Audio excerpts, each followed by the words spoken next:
Shown here is the inner CV joint replacement kit. The kit comes complete with the joint, the boot, a new boot clamp, new bolts, a new circlip, and enough CV joint grease to lubricate the joint. If you are planning to remove the whole axle, be sure to order a replacement nut as well, shown in the photo. On the Boxster, the outer CV joint is not available separately, but must be purchased as a complete axle. This is because the joint is integrated into the stub axle and cannot be separated.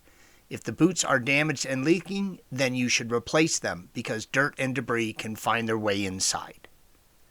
This photo shows the process of disconnecting the inner CV joint from the transmission. Use a really long extension and a hex socket tool to easily remove each of the 6 bolts that secure the joint to the transmission. Insert. With the joint disconnected, remove the bolts in the half-moon washers. There is a dust cap, blue arrow, that protects the CV joint. Carefully pry this dust cap off to access the circlip underneath. The CV joint is held onto the axle by a circlip, which is very difficult to see in this photo. The 2 orange arrows point to the end of the circlip that must be removed using a set of special circlip pliers designed specifically for the task. Insert photo. The 4 CV joints are located in the rear of the car, attached to both the transmission flanges and the stub axles on the trailing arms. I recommend that you replace the joints in pairs, either both of the inside ones or both axles. Chances are, if one of the joints is showing signs of wear and deterioration, then the other 3 will be not far behind in failing. This photo shows the new CV joint installed with a new boot and boot clamp, purple arrow. The insert photo shows the axle with the boot and the CV removed. You need to remove everything off of the inside of the axle as shown in order to slide on new boots for both the inner and outer joints.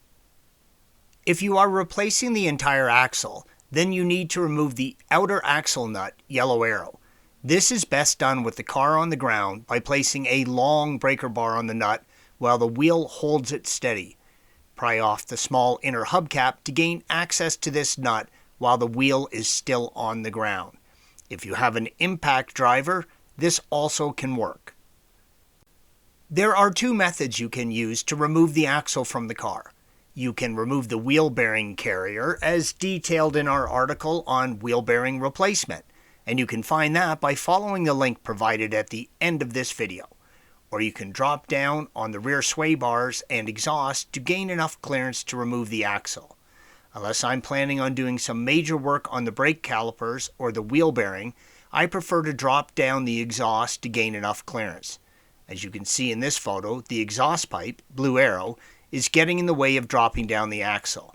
The axle flange on the transmission is shown by the orange arrow. Thanks for watching.